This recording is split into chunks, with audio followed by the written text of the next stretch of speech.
Larry, ilabas mo yon! Ha? Ang alin? Mahal, nakakagulat ka. Yung kulay pulang panty na nakita ko sa bulsa ng pantalon mo kaninang umaga. Nasaan na?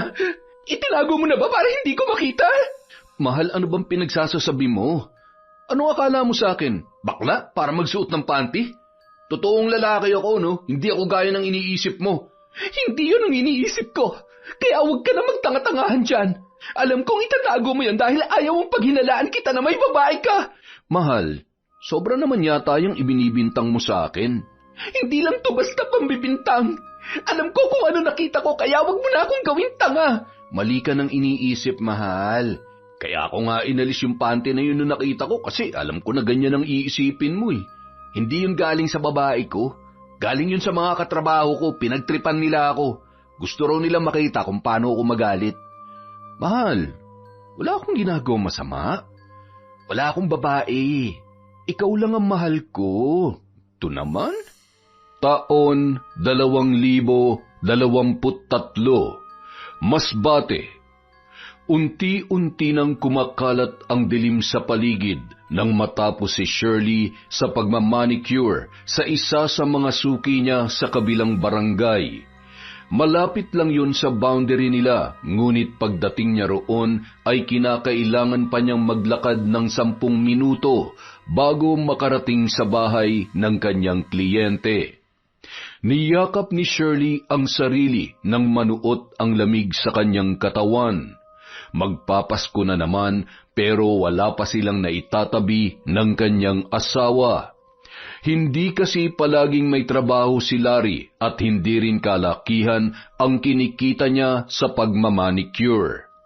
Habang naglalakad, biglang natigilan si Shirley nang mapansin niya ang tila itim na linya sa kanyang daraanan. Dahil malayo-layo pa yon, hindi niya mawari kung ano ang nakaharang sa kalsada. Naningkit ang kanyang mga mata para aninagin yon dahil hindi gaanong natatanglawan ng ilaw sa poste ang bahaging yun. Maya-maya pa, napakunot ang kanyang noo nang mapansin na tila yun ay gumagalaw. Nang makalapit si Shirley, natutup niya ang bibig nang mapagtanto na grupo ng linta ang tumatawid sa kalsada. Kaagad siyang napaatras, dala ng takot na makapitan ng mga yon. Saan kaya galing ang mga to?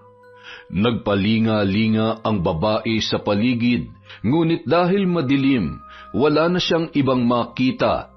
At nang ibalik niya ang tingin sa kalsada, napakurap-kurap siya na mapagtanto na wala na roon ang mga linta na nakita niya kani-kanina lamang. Sa hindi malamang dahilan, bigla na lamang siyang kinabahan.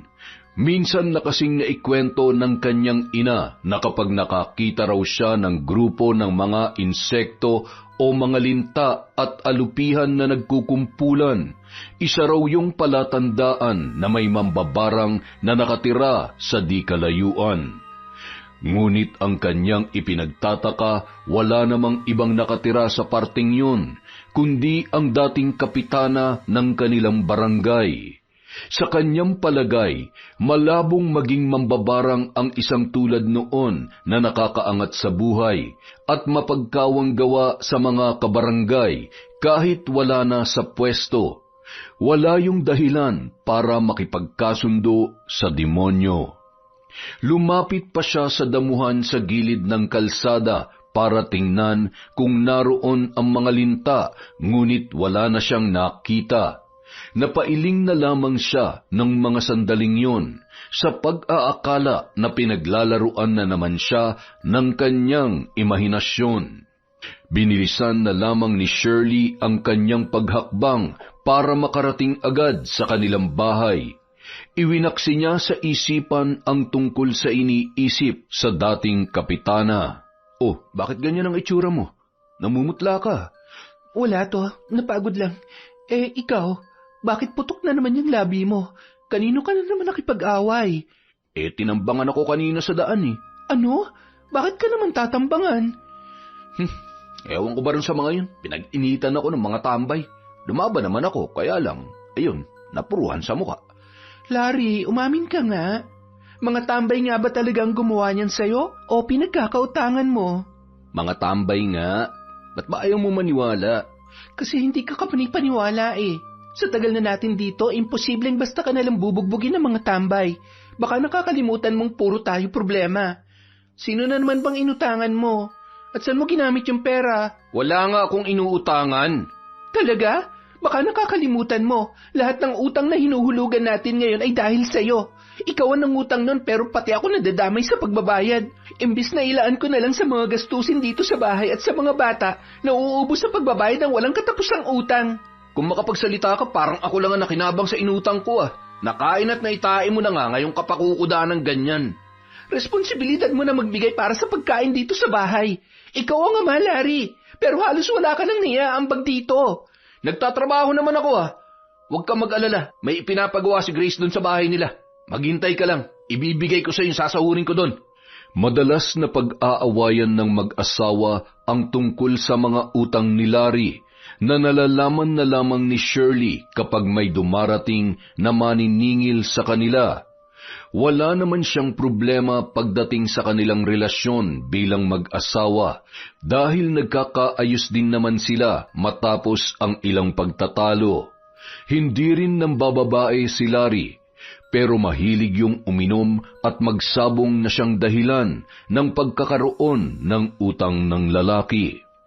Mabuti na lamang kapag nagigipit sila ay agad silang may nalalapitan. Mula nang maging kapitbahay ni na Shirley ang mag-asawang sina Grace at Fred, naging kaibigan na rin nila ang mga yun.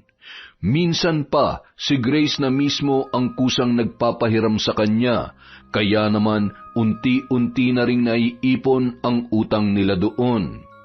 Sa liit ng kinikita ni Larry ay hindi na nila nahuhulugan ang kanilang utang kay Grace, kaya tuwing nagpapamanicure ang babae ay hindi na lamang siya nagpapabayad.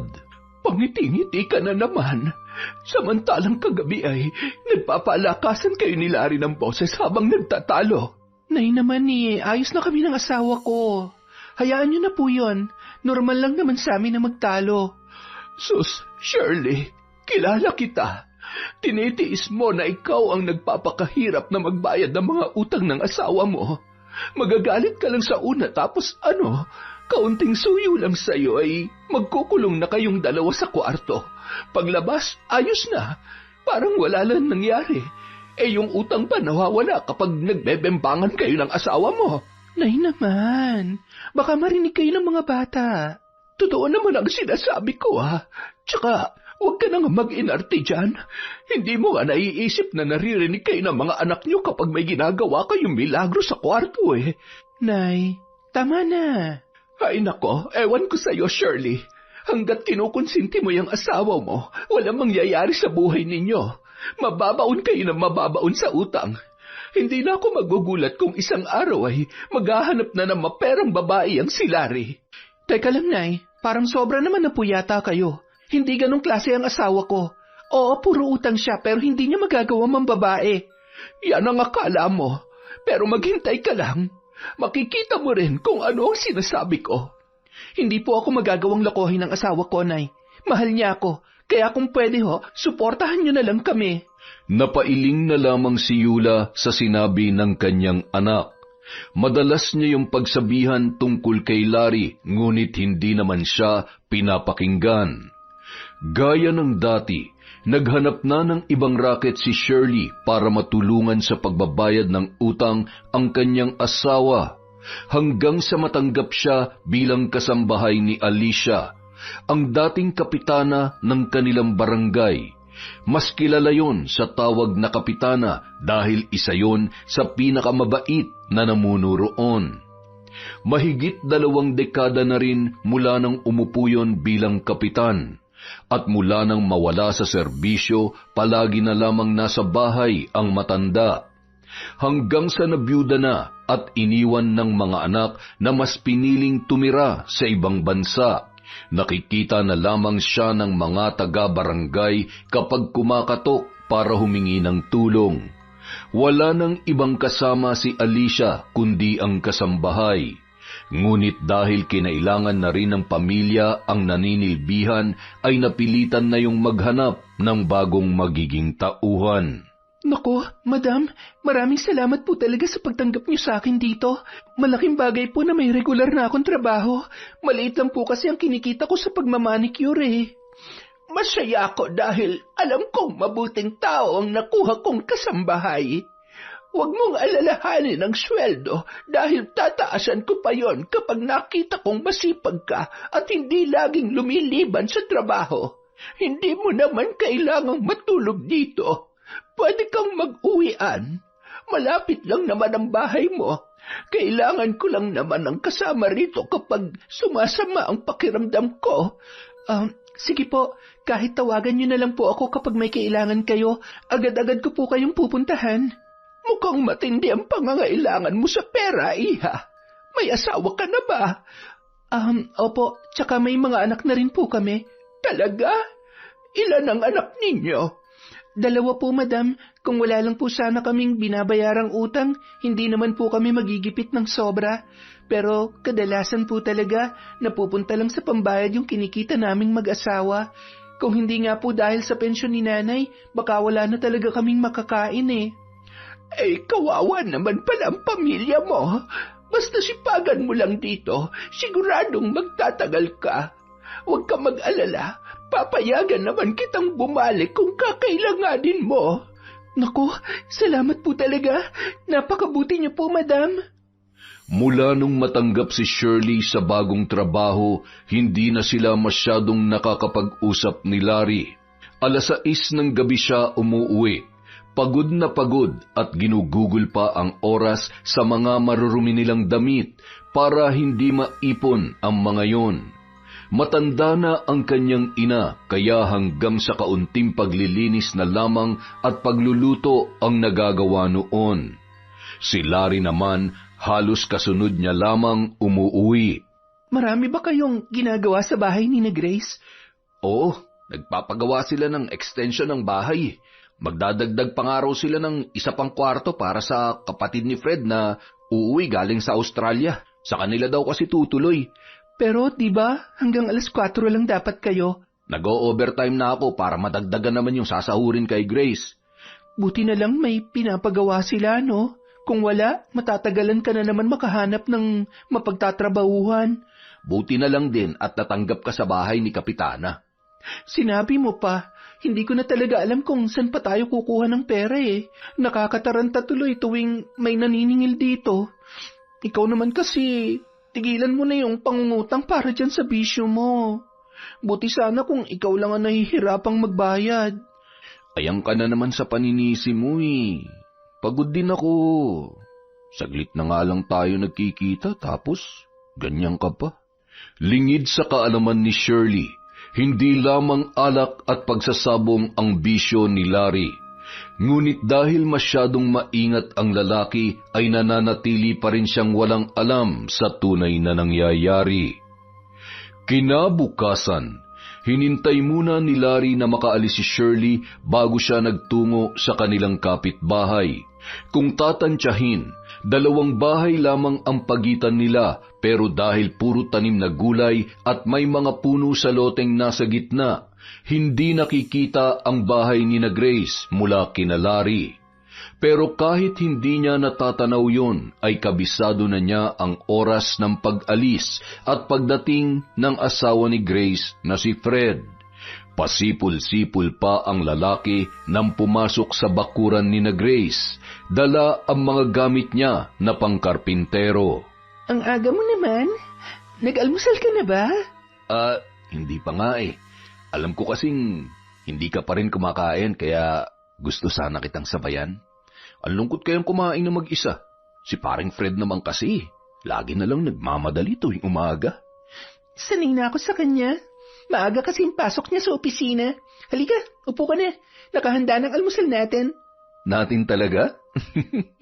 Baka masanay ako na lagi mo na lang akong ipinaghahanda ng pagkain. Ay nako, samantalihin mo na yan habang nagtatrabaho ka pa rito. Mukhang mananaba ako rito ah. Sarap mo kasi magluto eh. May mas masarap pa sa mga luto ko, Larry. Talaga? Anong putahe yun? Espesyal na putahe na hinding-hindi mo matatanggihan. Pero saka na lang yon. Itong hinanda ko na lang munang tikman mo. Sarap ng pagkakaluto mo nitong nilagang itlog, ah. Ako pa ba? Kahit anong putahe, basta dumaan sa mga kamay ko, mababaliw ka sa sarap. Swerte talaga sa ni paring Fred. Maalaga na, malambing pa, tsaka napakasipag pa. Siguradong wala rin kayong palya niyan sa paglalabing-labing sa gabi, no? Sa ganda at sexy mong yan, di ka matatanggihan ng asawa mo, sigurado yun. Sus, akala mo lang yon. Laging pagod si Fred tuwing uuwi rito. Kakain lang, manonood ng TV, tapos matutulog na. Ganun lang siya palagi. Minsan nga, inaaya ko siya na, alam mo na, pero lagi niyang sinasabi na, saka na lang, babawi lang daw siya ng tulog. Naiintindihan ko naman siya dahil mahirap ang trabaho niya. Pero, paano naman ako? Habang tumatagal, nakakatampo na rin yung ginagawa niya eh. Yun lang. Doon pumalya si paring Fred. Hindi kanya dapat tinatanggihan. Naku, kung akong asawa mo, hinding-hindi kita bibiguin. Buti ka pa. Ang swerte sa'yo ni Shirley. Oo, maswerte talaga siya. Pero ako naman ang minahalas sa kanya. Naririndi na ako sa bunganga nun eh. Tapos, bihira na rin kami makapag-usap. Halos wala na siyang oras sa akin. Dati, naaasikaso niya pa ako. Yung pagkain ko, mga gamit ko. Ngayon, ako na lahat ng gumagawa para sa sarili ko. Di ko na nga nararamdaman na may asawa pa ako mula nung magtrabaho siya rin kay Kapitana eh. Kinausap mo na ba siya tungkol dyan? Di pa. Mas mabuti pang wag na lang. Sigurado mauuwi lang sa pag-aaway yun eh. Kadalasan, kay Grace naglalabas ng saloobin si Larry tungkol sa kanyang asawang si Shirley.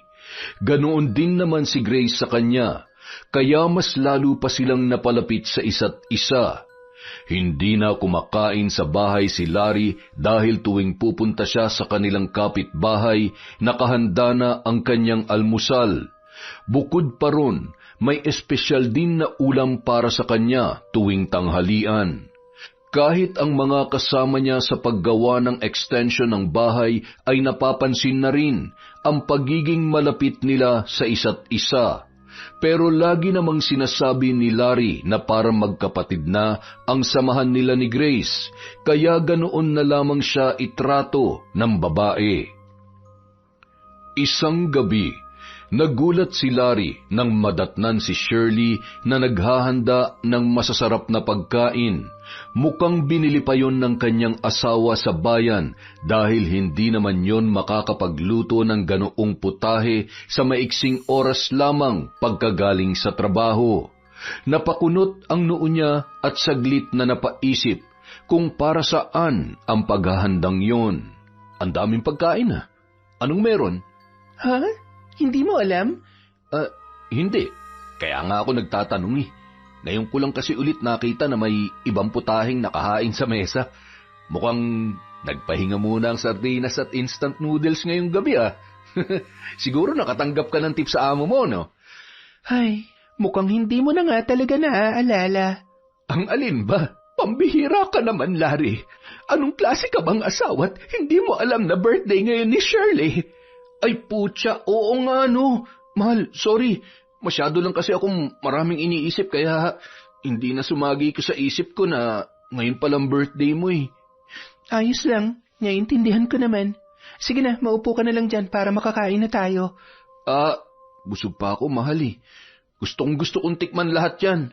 Mukhang masarap talaga eh, pero kumain na kasi ako kay na Grace kanina bago umuwi. Nag-overtime ka na naman ba? Oo, alam mo namang kailangan natin yun eh. Sus!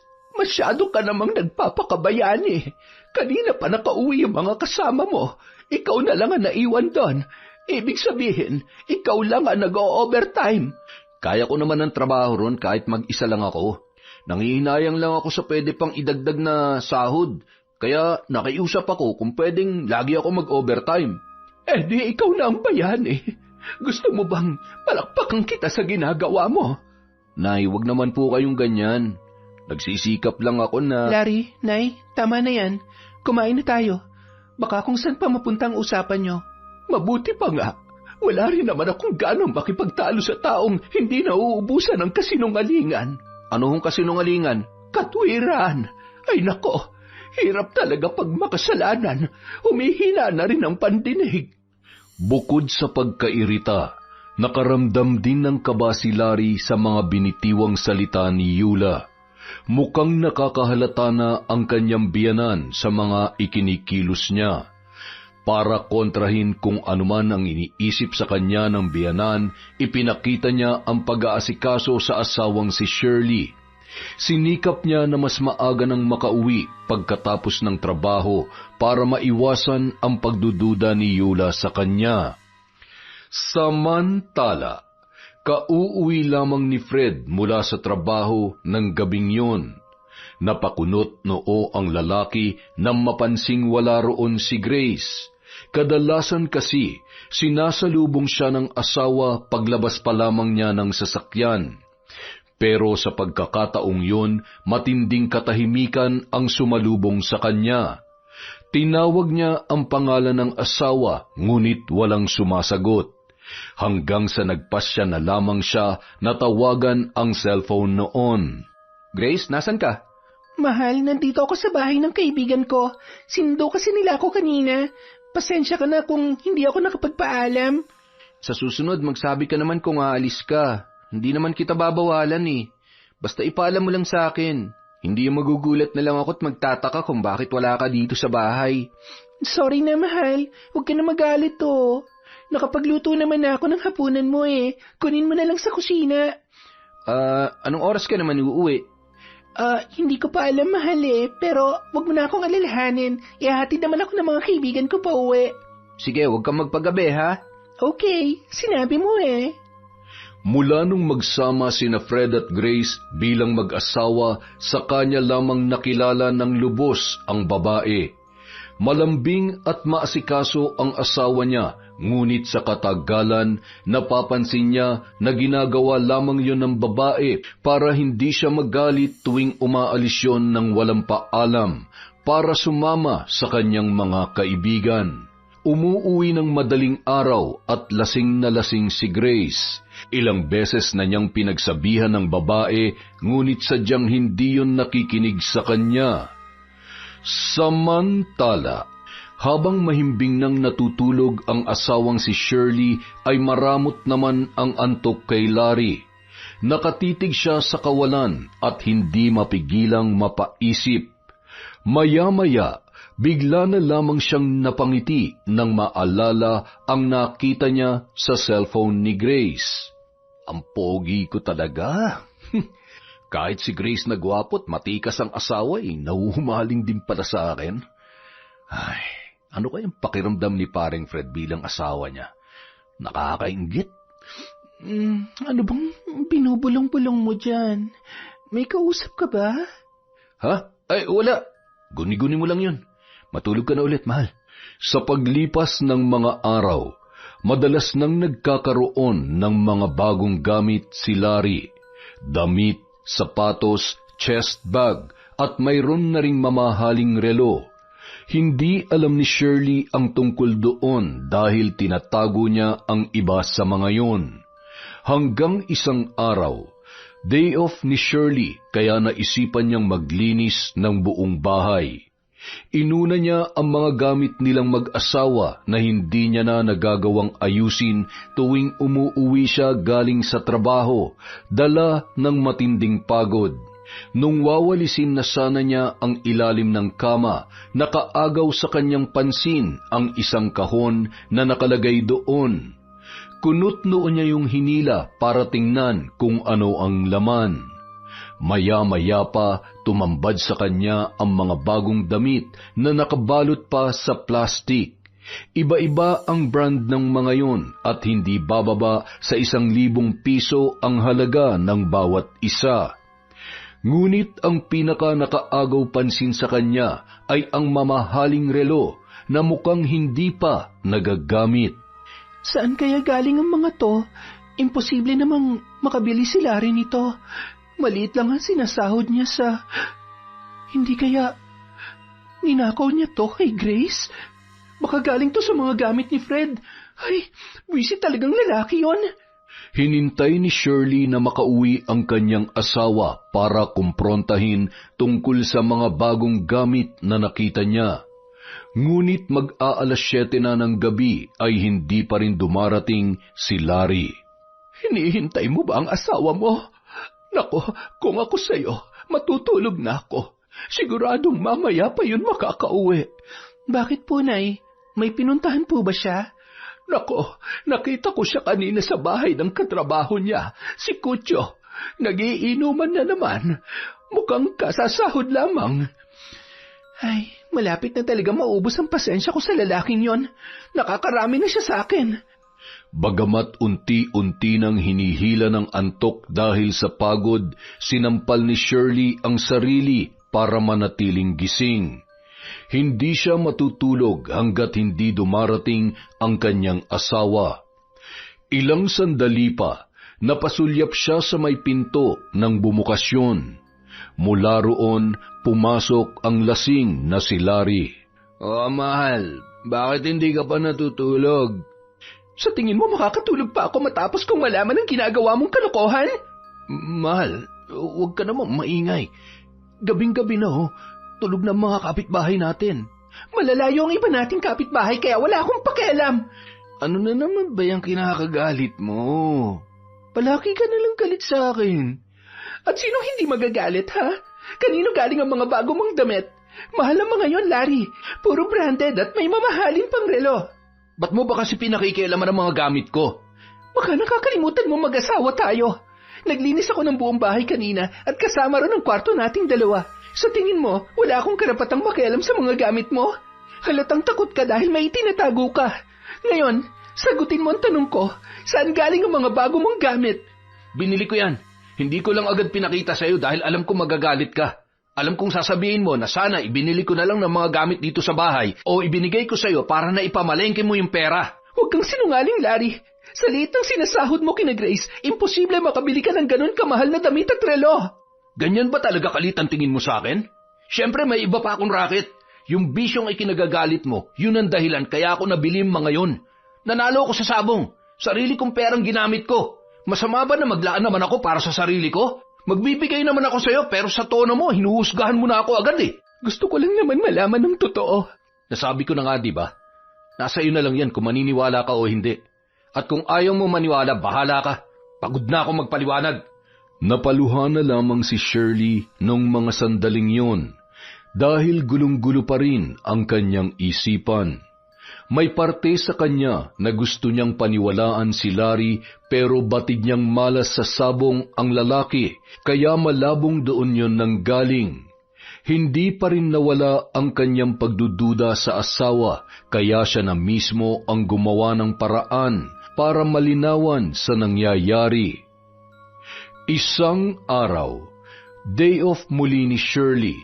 Wala rin munang trabaho sina Larry kaya ipinagawa na lamang niya ang kusina ng kanilang bahay. Sa tulong ng sweldo niya kay Alicia ay nakabili na siya ng plywood para ipalagay doon. Habang abala ang asawa, pasimple siyang pumunta sa kapitbahay na si Grace. Naabutan niya yon na abala sa pag-iihaw ng barbecue sa labas ng bahay. Grace? Oy, Shirley, kumusta? Balita ko, may trabaho ka na. Oo. Natanggap ako doon kay Kapitana. Ikaw ba? Eto, housewife pa rin ang role, pero gusto ko na rin makahanap ng trabaho para kumita ng sariling pera. Ang hirap kasi kapag umaasa lang sa asawa eh. Di ba may mga racket ka naman online? Ano na nga bang tawag doon? Nag-affiliate ako, pero hindi rin naman ganun kalaki ang kinikita ko ron, kaya gusto ko pa rin magtrabaho. Sabagay, gets naman kita dyan. Si Fred, kumusta? Ganun pa rin. Laging busy sa trabaho. Kung ganun, ikaw lang palang laging naiiwan dito. Ingat ka ha, uso pa naman ang nakawan. Nako, hindi naman kami mananakawan kasi kasama ko naman si Larry tuwing araw. Sa gabi naman, nandito na si Fred kaya ayos lang ako. Wala pa bang kaso ng pagnanakaw dito sa bahay ninyo? Kahit mga simpleng gamit lang na nawawala. Wala naman. Alam mo ikaw, masyado ka nag-aalala.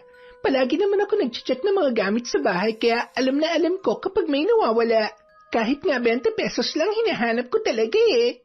Wala palang nakakalusot sa'yo.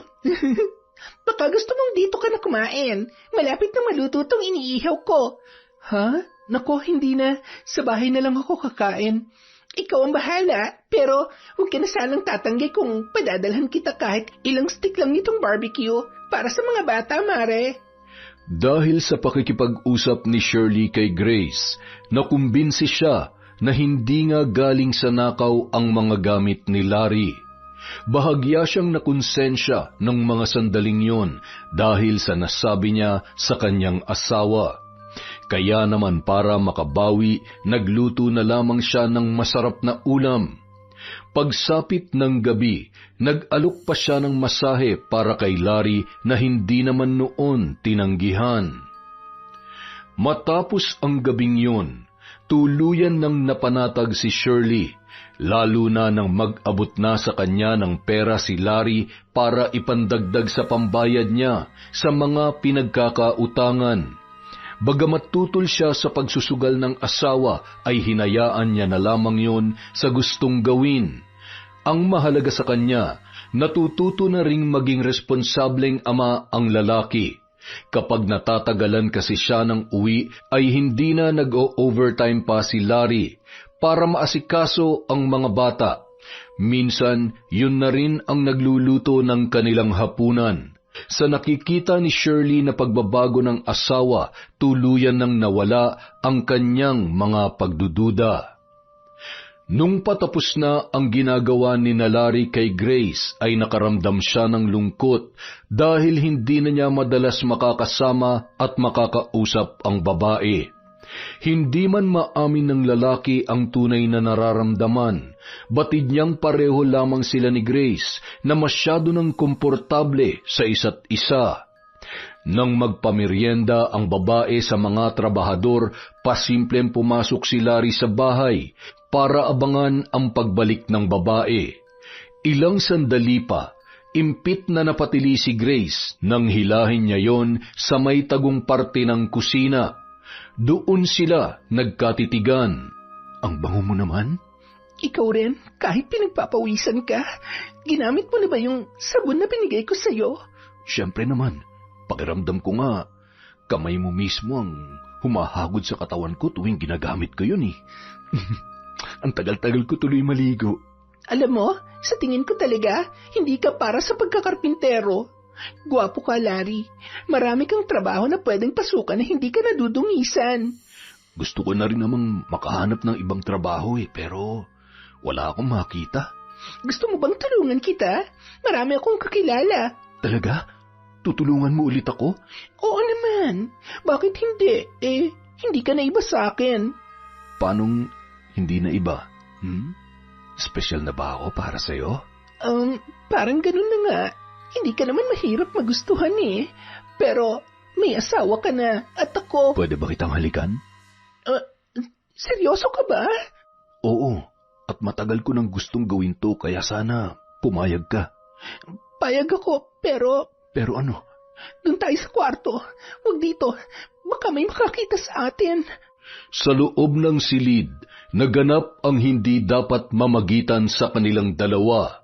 Ngunit dahil pareho ng nadala ng kapusukan sina Larry at Grace, ay hindi na nila inalintana kung ano ang maaaring isipin ng mga trabahador sa labas. Habang gumagawa ng milagro ang dalawa, laman naman sila ng usap-usapan ng mga kasamahan ni Larry, na noon ay tapos nang magmerienda. Babalik na sana sa trabaho ang mga yon pero hindi pa magawang magsimula dahil hindi pa nakakalabas ng bahay ang kanilang foreman. Ibang klase rin si foreman. Mukhang nabitin pa sa merienda. Tumikim pa ng iba. Nagtawanan na lamang ang mga katrabaho ni Cucho sa biro niyang yun. Kahit walang direktang magsabi sa kanila, napapansin na nila na masyado nang nagiging malapit sa isa't isa sina Larry at Grace. Palaging magkasabay na kumakain at ayaw pang magpaistorbo sa loob ng bahay. Ngunit dahil sinasahuran lamang sila, pinili na lamang nilang manahimik kesa masangkot pa sa isang malaking gulo. Hanggang isang araw, hindi na nakatiis si Kutyo at nagpasya ng kausapin si Larry. "Himala nagaya kang uminom. Sagot mo pang alak. Sigurado ka bang wala ka pang paggagamitan ng pera kaya may pang-inom ka ngayon?" "Huwag mong alalahanin yung ipinambili ko ng alak, Foreman. Sagot ko talaga yan." "Sabi mo eh. Pero teka, baka naman problemado ka kaya nag-aya kang uminom. Ilabas mo na yan bago ka patamaan ng espiritu ng alak." "Mas delikado kung may tama na ako ng alak, Foreman. Baka mas marami akong masabi." "Ano ba kasi yon?" "Foreman, alam kong iginagalang ka ng mga katrabaho natin. Ang taas nga ng tingin nila sa iyo kasi sa tagal mo na sa ganung trabaho, kitang-kita sa galawan mo na magaling ka talaga. Pero may iba pa kasi silang napapansin sa iyo eh." "Ano naman yun?" "Napapansin na rin ng mga kasamahan natin sa trabaho na palagi kayong sabay kumakain ni Ma'am Grace. Tapos nitong nakaraan lang, hindi ka kaagad nakabalik sa amin kahit mahigit 10 minuto na mula nung matapos ang break time." "Nalilibang lang ako sa pakikipagkwentuhan kay Grace. Kumari ko naman yun eh. Ano ba masama ron?" "Alam mo kasi, Larry, kahit sinong makakita sa inyo, iisipin talaga na may namamagitan na sa inyong dalawa. Halos araw-araw na kayong solo lang sa loob ng bahay. Noong nakaraan nga, sabi mo, magmimerienda ka lang pero ang tagal-tagal namin naghintay. Imposible nagkwentuhan lang kayo dahil narinig namin ang pagtili ni Ma'am Grace." "Walang nangyayari sa amin. Marumi lang kayo mag-isip. Diyan ka na nga." "Larry, paalala lang ha. Pareho kayo may asawa. Malaking problema yan pag nagkataon." "Ang mabuti pa, wag na lang kayong makialam." Napatulala na lamang si Larry matapos siyang kausapin ng kanyang katrabaho. Hindi kasi niya alam na ganoon na pala ang iniisip ng mga kasamahan niya, kaya ang akala niya ay ayos lamang na masyado silang malapit ni Grace sa isa't isa. Matapos ang pag-uusap na yun, naging mas maingat na si Larry.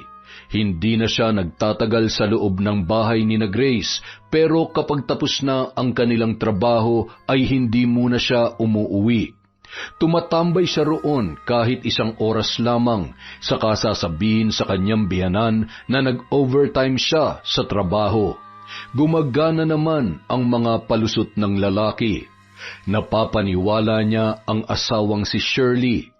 Ang tanging problema na lamang niya noon ay ang kanyang biyanan na sa katagalan ay muli na namang nagdududa sa kanya. "Ano? Pinagdududahan ka na naman ng biyanan mo? Baka naman kasi masyado ka na nagpapahalata sa kanya. Naku, Larry ha, ayoko ng skandalo. Kapag ako talaga sinugod ng asawa mo, ilalaglag kita." "Grabe ka naman. 2 naman tayo rito. Ginusto natin to pareho tsaka masaya ka naman, di ba?" "Oo, pero hindi ibig sabihin nun, hahayaan na lang natin na mahuli tayo at magkagulo. Iba magalit si Fred at ganun din ang biyanan mo, lalo na si Shirley. Mag-ingat ka naman sa susunod, Larry. Siguro mas maganda kung hindi na muna tayo magkikita. Total, patapos na rin naman ang trabaho niyo rito. Hindi mo na kailangan magtagal dito sa bahay." Walang nagawa si Larry kundi ang pumayag sa gusto ni Grace para hindi na rin lumala pa ang hindi nila pagkakaunawaan. Sa pagkakataong yun, mas nagkaroon siya ng oras para sa mga bata at sa kanyang asawa. Isang araw, kauuwi lamang noon ni Shirley na masakit ang katawan dahil sa dami ng kanyang nilabhan. Inuubo na rin siya dahil masyadong malamig sa bahay ng kanyang amo. Pagpasok pa lamang niya sa bahay ay nagulat siya nang makitang nakahanda na ang hapunan at inaasikaso ni Larry ang mga bata. "Maaga ka yatang nakauwi." Oo, kaya ako na nag-asikaso ng hapunan natin. Nagluto ako ng nilagang baboy para makahigop tayo ng sabaw. "Bigyan mo ng kamot yung asawa mo, Grace. Baka nilalagnat lang." Si nanay talaga oh. Gusto ko lang pong bumawi sa asawa ko.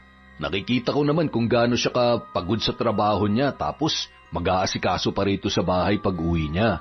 Baka naman may nagawa ka lang na kasalanan, kaya mo ginagawa yan. "Nay, pwede po bang kumain na lang tayo?" Nako, ganyan ka naman palagi, Shirley. Lagi mo akong pinatatahimik kapag pinagsasabihan kita. Sinasabi ko sa iyo, darating ang araw na pagsisisihan mong hindi ka nakikinig sa akin. Nay, kaharap natin si Larry. Baka pwedeng irespeto niyong asawa ko. Mahal, ayos lang. Naiintindihan ko naman si nanay. Malamang maiintindihan mo talaga ako dahil totoo ang mga sinasabi ko. Ay, kain na lang po tayo, Nay. Samantala, maaga namang nakauwi si Fred mula sa kanyang trabaho. At sa pagkakataong yun, hindi na naman niya naabutan sa bahay ang kanyang asawa. Pagod na pagod siya at masama pa ang pakiramdam kaya hindi niya magawang mag-asikaso ng sariling pagkain. Nanghihinang napaupo sa kama ang lalaki. Nang hubarin niya ang kanyang sapatos, natigilan siya nang mapansin ang isang kulay asul na damit. Napakunot noo ang lalaki nang makita ang mga talsik ng semento na nakadikit pa doon. Kanino kaya to? Parang damit to ng trabahador. Nagpapapasok ba ng ibang tao dito si Grace? Ngunit hindi masagot ang tanong sa isipan ni Fred dahil hindi pa nakakauwi ang kanyang asawa. Dala ng galit, sa kabila ng panghihina ay kumilos ang lalaki para tingnan ang mga gamit nila sa kwarto para alamin kung may nawawala roon. Sigurado kung hindi basta-basta magpapapasok ng trabahador ditong asawa ko. Mga buwisit na yon, baka ninakawan na kami ng hindi namin alam. Pagbukas niya ng cabinet na pinaglalagyan ng mahalagang gamit at iba pang alahas, napakunot ang kanyang noo nang hindi niya makita ang relo na regalo ng kanyang boss noong nakaraang taon. Hinalughog niya ang buong cabinet ngunit hindi niya yon makita. Maging ang ilan sa mga binili niyang branded na damit na hindi niya pa nagagamit ay nawawala na rin. Naikuyom niya ang kamao nang mapagtantong sila ay nanakawan. Hindi lamang isa ang alahas na nawawala. Ilang sandali pa, narinig ni Fred ang pagbukas ng pinto. Bakit ngayon ka lang? Napahaba kasi yung kwentuhan namin ng mga kaibigan ko pero hindi na ako uminom ng marami para hindi ako malasing ng sobra. Teka, bakit ganyan ang itsura mo? Masama bang pakiramdam mo? Oo. Kanina pa nga kita hinihintay. Ay, sorry ha. Hindi ko kasi alam na may sakit ka pala. Kumain ka na ba? Maghahanda ako ng pagkain. Ipagluluto na rin kita ng sabaw. Sandali. May gusto muna akong itanong sa'yo. Ano yon? Alam mo bang nananakawan na tayo? Ha? Paano mo naman nasabi? Wala namang nawawala sa mga gamit natin Nawawala yung ibang alahas ko. Pati yung relong regalo sa akin. Pati mga bago kong damit na hindi ko pa nasusuot, nawawala na rin. Umalis ka ba ng bahay habang nandito yung mga trabahador? Walang ibang pwedeng gumawa nun kundi sila lang. Teka lang, mahal. Bakit parang sigurado ka? Dahil may nakita akong damit ng pantrabahador doon sa kwarto natin. May mga nakadikit pang tuyong semento. Paano yun mapupunta sa kwarto natin kung wala nakaiwan doon? Aalamin ko kung sinong pumapasok sa kwarto natin.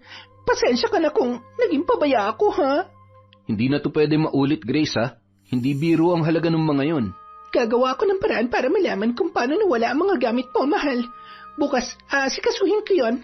Pero sa ngayon, ipaghahanda muna kita ng pagkain, tsaka ihahanda ko na rin ang mga gamot mo. Kung masama ang gabing yon para kay Fred, kabaliktaran naman kay Larry. Gumana ang plano niyang bumawi sa asawa para hindi yun makahalata na may ginagawa siyang kalokohan. Batid niyang kapag nakumbinsi si Shirley ay ipagtatanggol siya ng babae sa sariling ina. Hindi niya kaya si Eula. Hindi niya yon magawang sagut-sagutin dahil masyadong mataas ang respeto niya sa kanyang biyanan kahit madalas siyang naiinis sa pagiging pakialamera noon. Nang mga sandaling yun, katatapos lang ng mainit na tagpong namagitan sa kanila ni Shirley. Humiga sa braso niya ang asawa saka yumakap ng mahigpit. Para sa kanya, mas matimbang pa rin ang asawa pero iba ang sayang na ibibigay ni Grace kahit patagulang ang kanilang relasyon. Ngunit may parte rin sa kanya na natatakot na mabuko ng kani-kanilang asawa ang ginagawa nilang kalokohan. Kinabukasan, katatapos lang maligo ni Shirley at naghahanda na siya sa pagpasok sa trabaho nang may mapansin siya sa maruruming damit nila nang ilapag niya roon ang ginamit niyang tuwalya. Napakunot noo siya nang makita ang kulay pulang tela na nakasuksok sa pantalon ni Larry. Ano to? Teka, panty to ah. Kulay pula pa. Paano to napunta sa pantalon ni Larry? Gigisingin na sana niya ang asawa nang biglang tumunog ang kanyang cellphone. Kaagad niya yung sinagot nang makita ang pangalan ng kanyang amo. Shirley, pwede bang pumasok ka ng mas maaga ngayon? Nagugutom na kasi ako. Gusto ko ng bagong lutong pagkain. Sige po, madam. Papunta na po ako dyan. Napabuntong hininga na lamang ang babae nang sulyapan ang asawa na mahimbing ang pagkakatulog.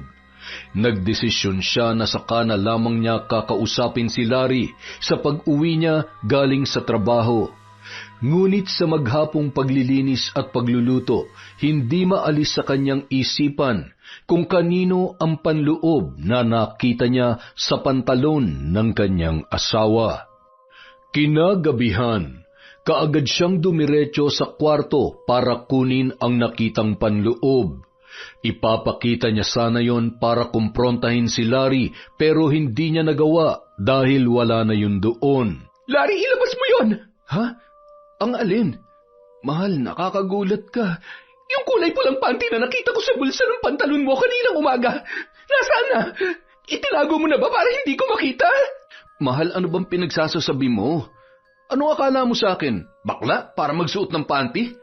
Totoong lalaki ako, no? Hindi ako gaya ng iniisip mo. Hindi yun ang iniisip ko. Kaya huwag ka na magtanga-tangahan dyan. Alam kong itatago mo yan dahil ayaw mong paghinalaan kita na may babae ka. Mahal, sobra naman yata yung ibinibintang mo sa akin. Hindi lang to basta pambibintang. Alam ko kung ano nakita ko kaya wag mo na akong gawin tanga. Mali ka ng iniisip, mahal. Kaya ako nga inalis yung panty na yun nung nakita ko kasi alam ko na ganyan ang iisipin mo eh. Hindi yun galing sa babae ko. Galing yun sa mga katrabaho ko, pinagtripan nila ako. Gusto raw nila makita kung paano ako magalit. Mahal, wala akong ginagawang masama. Wala akong babae. Ikaw lang ang mahal ko. Ito naman. Ngunit kahit ano paman ang pangangatwirang ginawa ni Larry ay naging mahirap na para kay Shirley na paniwalaan ang kanyang asawa. Dahil sa sama ng loob, naisipan niyang maglabas ng saloobin sa kapitbahay na si Grace. Day off tuwing linggo, kaya sumasideline pa siya sa pagmamanicure. Sakto naman noon na nagpapalinis sa kanya ng kuko ang kaibigan. Parang di maipintay ang mukha mo, Mare, May problema ba kayo ni Larry? Oo, Mare. Talaga? Tungkol saan? Baka gusto mo i-share. Makikinig ako. Mare, sa tingin ko, nambababae ang asawa ko. Paano mo naman nasabi yan? Nakita ko sa lagayan namin ng maruruming damit noong nakaraan na may kulay pulang panty na nakasuksok sa bulsa ng pantalon niya. Hindi yun sa akin kaya hindi ko maiwasa magduda na may babae nga siya. Naku, ang lala naman yan. Pero sorry Mare ha, paano ba to? Huwag ka sana magagalit ha. Pero paano kung bakla pala si Larry? Imposible yan, Grace. Matagal ko na siyang kilala at hindi tatagal ng ganitong pagsasama namin bilang mag-asawa kung lalaki rin ang hanap niya. Kung ganon, posible nga talaga na may babaeng asawa mo. Pero sino naman kaya? May suspecha ka na ba? Wala pa. Pero hindi ako titigil hanggat hindi ko nalalaman kung sinong babaeng yon. Sisiguruhin ko manghihiram siya ng mukha sa aso kapag nalaman ko kung sinong kumakalantari sa asawa ko. Hindi ako papayag na masira ang pamilya namin nang ganun-ganun na lang, nang dahil lamang sa malanding babae. Naku Mare, huwag ka talagang papayag. Matagal na kayo nagsasama ni Larry, diba? Ikaw ang may karapatan. Ipaglaban mo yon. Tsaka, ang ganda-ganda mo para ipagpalit lang sa iba, ha? Alam mo, mas maganda kung magbalik-alindog ka Kabugin mo yung babae ng asawa mo para muli siya mabaliw sa'yo. Balik alindog? Teka muna, Mare. Bakit ako mag-a-adjust? Kung sino man ang babae niya, ako mismo mag-a-adjust ng mukha niya para hindi na siya maging kagusto-gusto sa mata ng kahit na sinong lalaki. Napakalandi niya. Tama yan, Mare. Nasa likod mo lang ako. Gawin mo kung ano nararapat para sa mga anak mo yan. Oo, Mare. Salamat nga pala sa suporta mo, ha? Ang bait-bait mo talaga. Ano ka ba? Ganito lang talaga ako bilang kapitbahay. Mapagmahal at friendly. Yung asawa mo, hindi ba siya nang bababae? Sus, sa sobrang busy nun sa trabaho, wala na siyang oras para gawin yan. Mas malaki pa nga yung chance na ako magloko sa aming dalawa eh. Ikaw magloloko? Napakatino mo kayang asawa. Malabong mangyari yun. Tila nabunutan ng tinik si Grace nang mapagtantong hindi naman pala siya pinaghihinalaan ng kapitbahay na si Shirley. Ngunit nang buksan ng babae ang usapan tungkol sa pambababae ni Larry ay nakaramdam din siya ng takot. Kaya naman, nung araw na yon, nabuo ang isang mabigat na desisyon para sa kanyang ikabubuti at ng kanilang kapitbahay. Palihim siyang nakipagkita kay Larry para muli silang makapag-usap. Ngunit hindi yon naging madali dahil bantay sarado na siya sa kanyang asawa. Nagkaroon lamang siya ng pagkakataon nang sabihin niyang kailangan niya ng mamalengke. Larry, ito na ang huling beses na magkikita tayo. Ano? Bakit naman? Nagdududa ng asawa ko. Hindi pwedeng lumala pa yon. Ayoko magkagulo ang mga pamilya natin. Tsaka si Shirley, naglabas na siya ng saloobin sa akin. Nagdududa na rin siya sa'yo at gagawin daw niyang lahat para malaman kung sinong kabit mo. Wala siyang malalaman. Maingat naman ako eh. Talaga? Bakit nakita niyo yung panty ko na kinuha mo pagkatapos ng ginawa natin sa kwarto namin, ha? Sige nga, ang tangatang mo, Larry. Di ka marunong mag-iingat. Wow, makatanga ka naman. Bakit ikaw, nag-iingat ka ba? Kung maingat ka, hindi ka pagdududahan ng asawa mo, pero tingnan mo nangyari. Wala kang alam, okay? Ikaw ang dahilan kaya niya ako pinagdududahan, kaya manahimik ka dyan. Malaki na naging pakinabang mo sa akin, kaya tumigil na tayo. Lahat ng binigay kong regalo, sa'yo na lahat yon. Pero wag mo ipapaalam sa kahit na sino na sa akin galing ang mga yon. Maliwanag? Pero... Wala nang pero. Huling pagkikita na natin to. At huwag ka nang pupunta sa bahay kahit ano pa man ang sadya mo. Kasi kung hindi ka titigil, isusumbong na kita sa asawa ko. Sa kabila ng banta ni Grace kay Larry, hindi pa rin nagpatinag ang lalaki. Pasimple pa rin yung pumupunta sa kapitbahay para makita si Grace, ngunit paulit-ulit naman siyang itinataboy noon. Dahil sa nangyari, hindi na rin nagawa pa ni Grace na makipagkita sa iba pa niyang mga lalaki. Natakot siya na kapag nakipagkita pa siya sa mga yon, mahuhuli na siya ng kanyang asawa. Tulad ng ginawa niya kay Larry, tinapos na niya ang relasyon sa mga yon. Kinumbinsi na lamang niya ang sarili na madali lamang siya makakahanap ng bago kapag naayos niya na ang kanilang sitwasyon. Ngunit isang araw, dumalo ng binyag si Larry.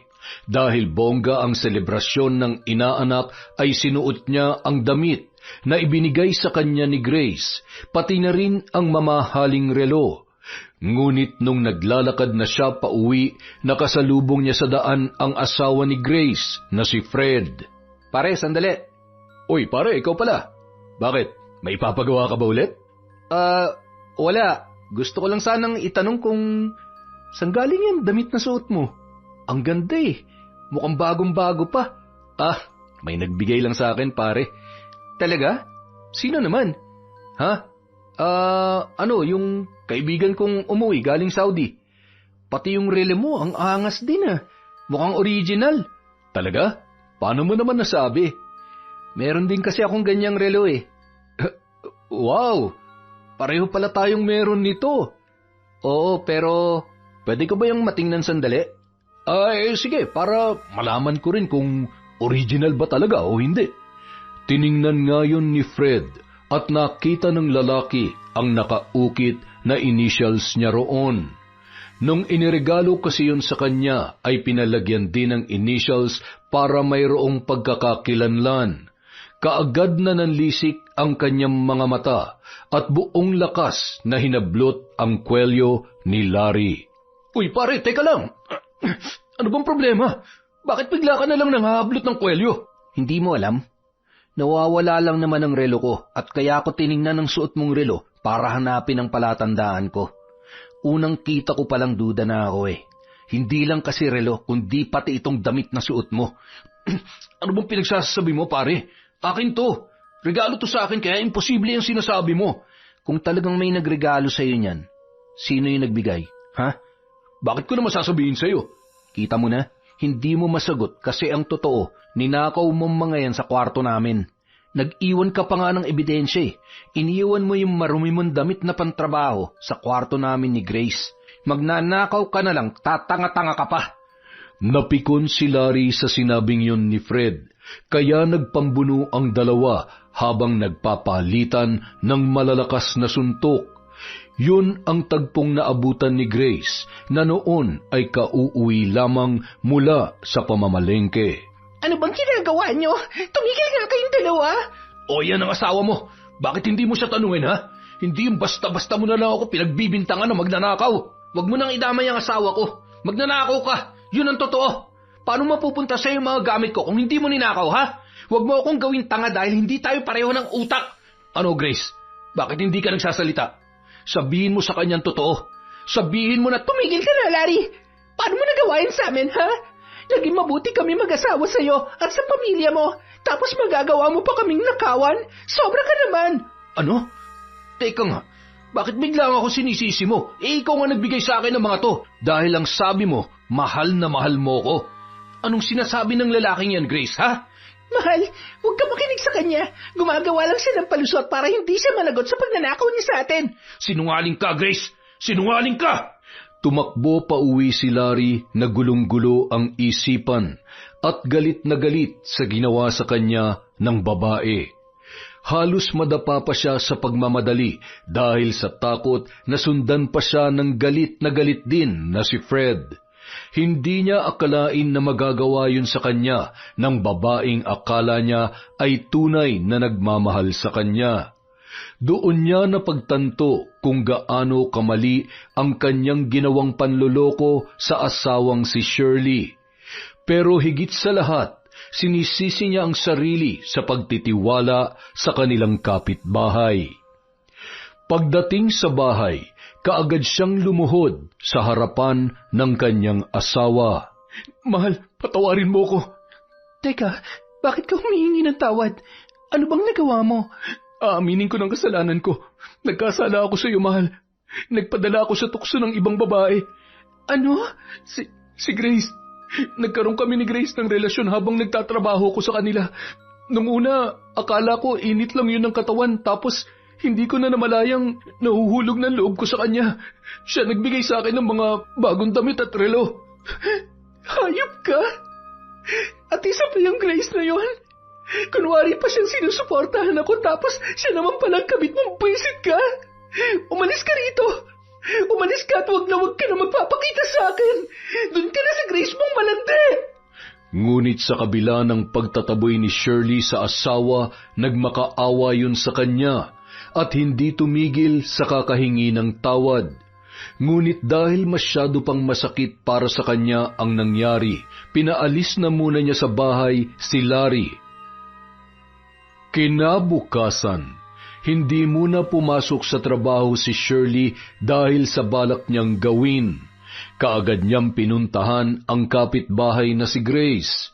Naabutan niya pa yon na nagdidilig ng halaman na parang walang nangyari. Grace? Shirley?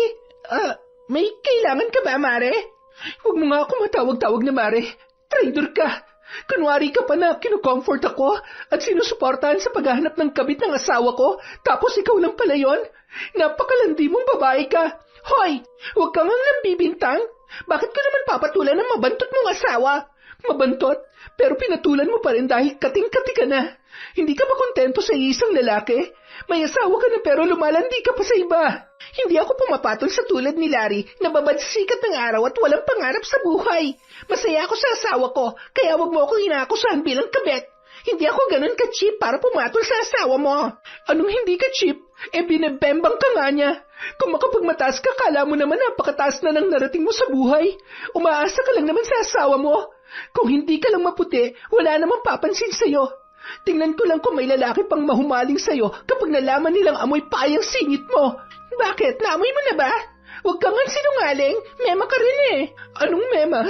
Huwag mo nang ikaila dahil nasisinghot ko yan tuwing nagpapalinis ka ng kuko mo. Tinitiis ko lang ang amoy dahil may utang pa kami sa inyo. Isa pa ha, kung makalait ka sa asawa ko ganun-ganun nilang, samantalang hindi ka nagdadalawang isip nung bumubuka ka sa harapan niya.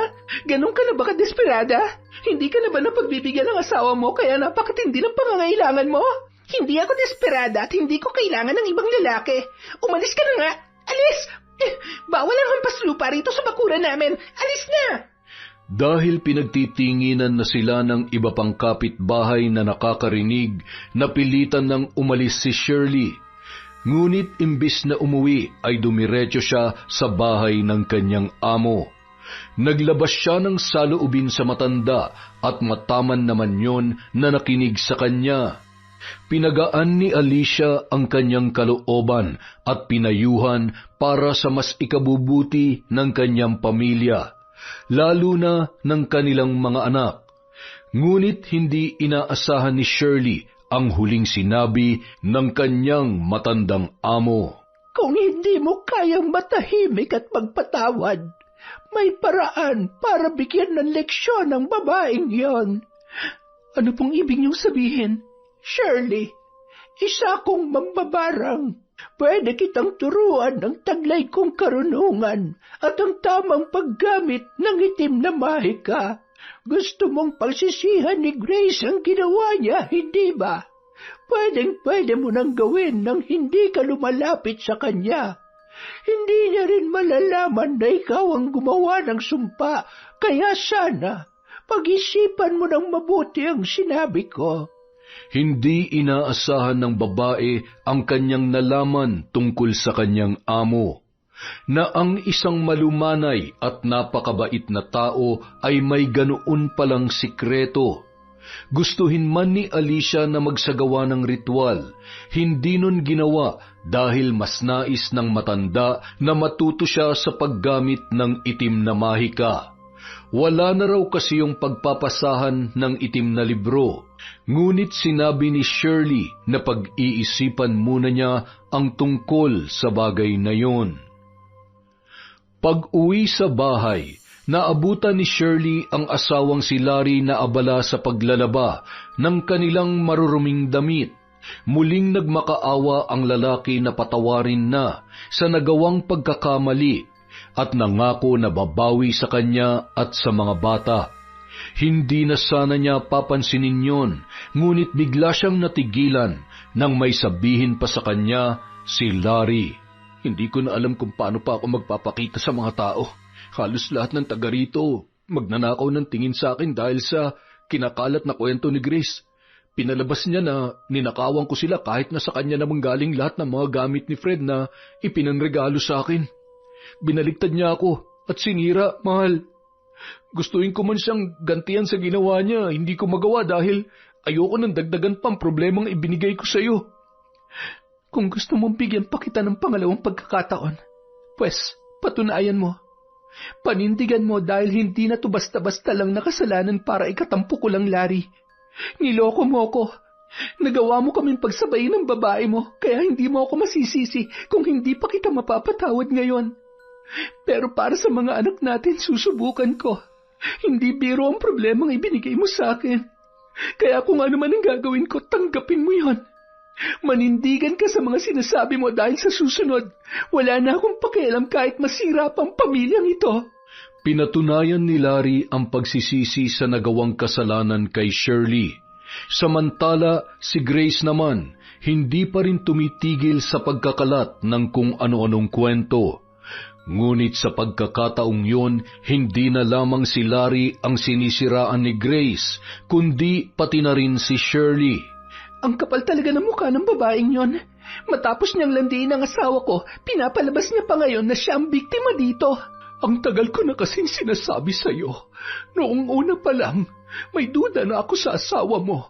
Kung naniwala ka lamang sa akin, di sana hindi na tumagal pa ang panloloko nila sa iyo. At sa lahat pa ng taong pwede mong lapitan, si Grace pa. Dahil sa naaapektuhan na rin ang mga bata sa ginagawang paninira ni Grace, nabuo ang desisyon ni Shirley na tanggapin ang inaalok sa kanya ni Alicia. Pagpasok niya sa trabaho ay kaagad niyang sinabi sa amo kung ano ang gusto niyang mangyari. Gusto ko siyang turuan ng leksyon. Sobra ng gulong ibinigay niya sa pamilya ko.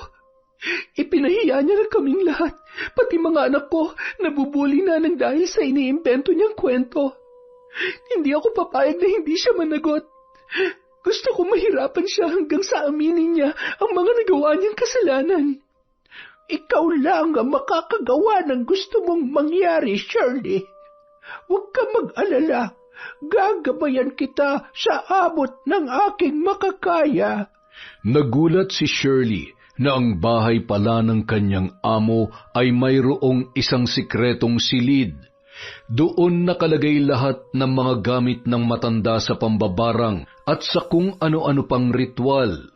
Maya-maya pa nakaagaw pansin sa kanya ang ulo ng hayop na nakasabit sa pader. Nagsitayuan ang kanyang mga balahibo nang titigan niya ang mata noon na animoy buhay na nakamasid sa kanya ng mga sandaling yon. Pati ang mahabang sungay noon ay hindi nakaligtas sa kanyang paningin. Lahat ng mga kagamitan sa silid na yon ay kulay itim at napakadilim din ng loob. Maya-maya pa, kinuha ni Alicia ang librong itim saka sinindihan ang mga naglalakihang kandila. Napasinghap si Shirley nang biglang tumambad sa kanya ang simbolong tila nakapinta sa pader ng silid nang mailawan ang buong paligid. Buo na ba talaga ang pasya mo na gawin ito? Opo, madam. Wala na pong atrasan. Handa ako sa kahit na anong magiging kapalit nito. Maturuan lang ng leksyon ang babaeng sumisira sa pamilya ko. Yung asawa ko, kaya ko pang patawarin ngayong pinakikita niya ang pagsisisi niya. Pero si Grace, ni katiting na konsensya sa ginawa niya, hindi ko po nakikita. Kaya tama lang na gawin kong binabalak ko. Tumango-tango na lamang si Alicia. Ilang sandali pa, kinuha noon ang isang punyal na kumikislap dahil sa liwanag na nagmumula sa kandila. Kinuha ng matanda ang kamay ni Shirley at walang sabi-sabing hiniwa ng patalim. Ipinatak noon ang dugo niya sa nakabukas na libro. Kitang-kita niya kung paano kumalat ang pulang likido. Sinundan yon ng kanyang amo ng pag-usal ng mga salita na hindi niya nauunawaan. Ngunit sa palagay niya ay bahagi yon ng ritual. Maya-maya pa nanlaki ang kanyang mga mata nang makitang unti-unting nawawala ang mantsa ng dugo sa pahina ng itim na libro. Huwag kang matakot. Parte lamang ito ng isasagawa nating ritual upang sumarib sa iyo ang espiritu ng kadiliman. Sakaling mangyari yon, maaari mo nang simulan ang pagsasagawa ng ritual para sa kaparusahan ng taong iyong kinasusuklaman. Matapos ang araw na yon, malawak ang ngiting umuwi ng bahay si Shirley. Pakiramdam niya ay nagkaroon siya ng tapang dahil sa nangyari. Wala nang makakaapi sa kanya o sa kanyang pamilya. Ngunit pinili niyang walang pagsabihan ng tungkol doon.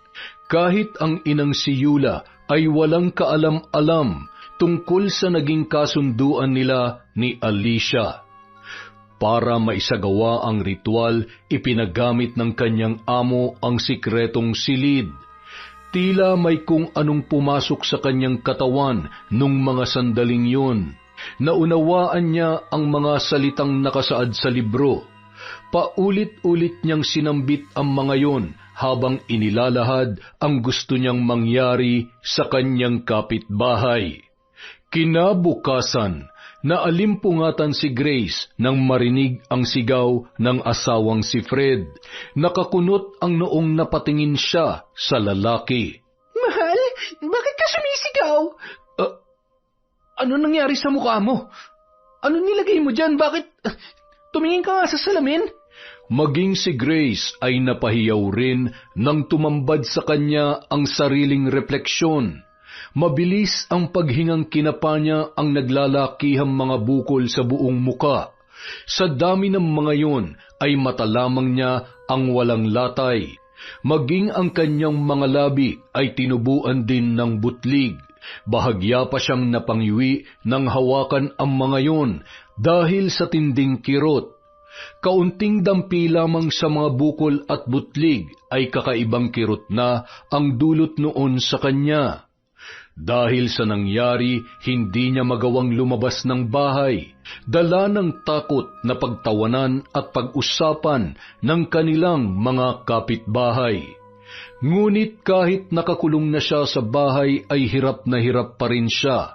Hindi makakain ng maayos dahil tuwing bumubuka ang kanyang bibig at tuwing nalalapatan ng pagkain ang mga labi, ay napapaluha na lamang siya dala ng sobrang sakit. Hindi niya rin magawang maghilamos at magsipilyo, kaya sa buong maghapon ay halos magmantika na ang buo niyang muka. Ang masakit pa roon, basta na lamang umalis si Fred nang hindi nagpapaalam. Pakiramdam niya, pinandidirihan na ng kanyang asawa ang kanyang itsura. Nanlulumong na paupo sa isang sulok ang babae. Inilibot niya ang tingin sa loob ng kanilang bahay. Bakit ba ito nangyayari sa akin? Ito na ba ang karma ko sa panloloko ko kay Fred at paninira ko sa pamilya ni Larry? Ngunit walang sino man ang makakasagot sa katanungan niyang yun. Pagsapit ng hapon, nang muling tumingin sa salamin, nanlaki ang kanyang mga mata nang makitang isa-isa nang nagpuputukan ang mga bukol niya sa muka. Dali-dali siyang kumuha ng pamunas nang sumabog ang nana mula sa mga tila na pisang bukol. Sa bawat pagpahid, napapahiyaw siya sa tindi ng sakit. Hindi niya maunawaan kung paano siya nagkaroon ng ganoong kondisyon. Walang butlig o bukol na tumubo sa ibang parte ng kanyang katawan. Tanging sa kanyang muka lamang na ipon ang lahat ng iyon. Habang nililinisan niya ang kanyang muka, nakarinig siya ng boses mula sa labas. Wala sa sariling lumabas siya ng silid para tingnan kung sino ang naroon. Hanggang sa makita niya ang tsismosa nilang kapitbahay na may dalang lutong ulam. Ngunit nung makita noon ang kanyang itsura ay muntik nang mabitawan ang dalang mangkok. Tinanong siya ng babae kung ano ang nangyari sa kanyang muka. Pero wala siyang maibigay na sagot, kaya bumalik na lamang siya sa loob at kaagad na isinara ang pintuan. Hindi niya na pinansin pa ang babae kahit panay pa rin ang tawag noon sa kanya. Mabilis na kumalat ang usap-usapan tungkol sa nangyari kay Grace. Marami ang natawa dahil marami na rin palang naiinis sa kanya sa kanilang lugar. Karamihan sa mga kakilala niya ay nakikipagplastikan lamang dahil madali siyang lapitan ng mga yun tuwing may kailangan. Pagsapit ng gabi, nagtaka si Grace nang hindi pa rin umuwi si Fred. Tinawagan niya ang asawa pero hindi yun sumasagot. Naghintay siya ng ilang oras hanggang sa inabot na siya ng madaling araw. Pagpasok pa lamang noon sa bahay ay kaagad nang uminit ang kanyang ulo. Bakit ngayon ka lang? Kanina pa ako tawag sa'yo pero hindi ka sumasagot. Bakit akong kinukulit mo, ha? Bakit hindi mo tawagan yung mga lalaki mo? Ano bang pinagsasasabi mo dyan? Alam ko na ang lahat, Grace. Kaibigan ko na mismo nagsabi sa akin, kung hindi pa siya nalasing, hindi pa siya madudulas na madalas kayo magkita at talaga nagpapagamit ka pa sa kanya. Ngayon ko lang napagtanto na totoo nga ang sinasabi ni Larry na nagkaroon kayo ng relasyon. Umamin ka nga, ninakaw niya ba talaga ang mga gamit ko o ikaw ang nagbigay sa kanya? Kasi pati yung kwintas ko nakita ko sa kaibigan ko. Isa lang ang ibig sabihin nun. Lahat ng lalaking nilalandi mo, sinisilaw mo ng mga regalong galing sa mga gamit ko. Ang tindi mo, Grace. Napakakapal ng pagmumukha mo. Kaya siguro nagkaganyan ang itsura mo dahil kinakarma ka na. Mahal, bakit ba mas naniniwala ka sa kanila? Ako ang asawa mo. Sa akin ka dapat nakikinig, hindi sa kanila. Maninindigan ka pa talaga sa kasinungalingan mo? Umamin ka na habang kaya pa kitang pagpasensyahan. Wala akong aaminin dahil wala akong ginagawa masama. Baka ikaw pa nga nangangaliwa. Ano? Natauhan ka na ba? O kailangan ko pang alugin yung ulo mo para lang umamin ka sa mga kasalanan mo? Masyado ka ng sinungaling. Niloko mo na nga ako. Pinagnakawan mo pa ako sa ginawa mo. Napakasama mong babae ka. Minahal kita ng sobra-sobra at pinagkatiwalaan pero ganito lang ang gagawin mo. Ngunit sa kabila ng galit ni Fred, hindi pa rin niya nagawang palayasin o iwanan si Grace dahil naging mas matimbang pa rin ang pagmamahal niya sa kanyang asawa. Binigyan niya yon ng isa pang pagkakataon, ngunit sa isang kondisyon. Kailangang humingi si Grace ng tawad kay Shirley na siyang pinaka naapektuhan sa lahat dahil sa paninira ng kanyang asawa.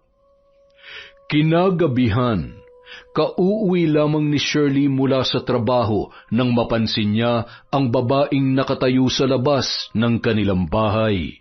Napakunot ang kanyang noo nang makita si Grace na tila naiinip na sa kahihintay. Naging kapansin-pansin din sa kanya ang panghihina ng babae dahil sa epekto ng sumpa. Halos bumaliktad ang kanyang sikmura nang makita ang butas-butas na muka ng babae. Sa bawat maliliit na butas doon ay nakasilip ang dulo ng maliliit na uod na tila namamahay na sa nabubulok na mga sugat. Anong ginagawa mo dito? Shirley, pwede ba tayong mag-usap? Hindi. Pagod ako. Gusto ko na magpahinga. Umuwi ka na sa inyo. Gusto ko lang humingi ng tawad sa iyo. Pinagsisisihan ko na lahat ng ginawa ko. Sinasabi mo lang ba yan dahil kinakarma ka na ngayon? O dahil nabuko na ng asawa mong kalandian mo? Alam na ni Fred ang lahat. Ang totoo, siya nagsabi sa akin na gawin ko to. At aaminin ko, nahihiya akong harapin ka dahil sa lala ng mga kwentong ikinalat ko matapos kong sirain ang relasyon niyo mag-asawa. Pero, maniwala ka man o hindi, pinagsisisihan ko na lahat yun. Shirley, handa akong gawin ang lahat para mapatawad mo. Lilinisin kong pangalan niyo at aakuin na naging kasalanan namin ni Larry. Hindi. Dalawa kayong dapat umako niyan. Pero hindi ako naniniwala sa salita lang dahil baka mamaya pag-uwi mo kung ano-ano na namang kademonyohan ang pumasok dyan sa utak mo. Pero sige, kung gusto mo ng pagkakataon na ayusin ang lahat, pagbibigyan kita. Pero huwag ka nang umasa na babalik pa tayo sa dati. Kapag napatunayan ng hindi totoo ang mga ikinalat mong paninira sa amin, huwag mo na akong kakausapin. Bayad na kami sa utang namin kaya wala nang dahilan para magkaroon pa tayo ng koneksyon sa isa't isa. Sa kabila ng matinding kahihiyan, tinupad ni Grace ang pangakong yon kay Shirley. Muli niyang kinausap ang mga kapitbahay na sinabihan ng mga mapanirang kwento tungkol sa pamilya ng babae. Hindi naging madali ang lahat dahil hindi siya pinaniwalaan ng mga yon noong una. Sinasabi niya lang daw yon dahil posibleng kinukulam na siya o binabarang dahil sa nangyari sa kanyang muka. Pero inilahad niya lahat ng pangyayari at hindi na rin itinago pa ang naging relasyon nila ni Larry. Matapos yon, nabalitaan na lamang nina Shirley na umalis na sina Grace at Fred sa tinitirhang bahay. Hindi nila alam kung saan lumipat ang mag-asawa. Ang sabi ng iba, magpapagamot daw si Grace. Ngunit batid niya na walang kahit sinong doktor ang makakapagpagaling sa kalagayan ng dati niyang kaibigan. Doon niya na kinausap si Alicia. Yun na rin ang tamang panahon para putulin na ang sumpa dahil nagtagumpay siya na turuan ng leksyon ang babae. Isinagawa niya ang isa pang ritual para bawiin ang sumpa sa katawan ni Grace. Ngunit sa kabila ng lahat, nanatili pa ring lihim ang tungkol doon. Samantala, nagpatuloy naman si Larry sa pagbabago. Nakahanap na yon ng permanenteng trabaho at kusa na ring nagbabayad sa mga pinagkakautangan para hindi na sila mahirapan. Kahit pagod sa trabaho ay inaasikaso rin noon ang mga bata, pati na rin ang marurumi nilang damit. Kaya pagdating niya sa bahay ay halos wala nang ginagawa si Shirley. Sa katagalan, hindi na rin niya natiis pa ang asawa at tuluyan niya na rin yung pinatawad. Yon! Isa na namang malupit na kwento mula sa Kwentong Enteng. Pasensya na po kayo, wala po muna tayong shoutout. Medyo marami lang pong ginagawa. Bukas po, babawi tayo sa shoutout. Maraming salamat sa walang sawang pagsuporta sa Kwentong Enteng.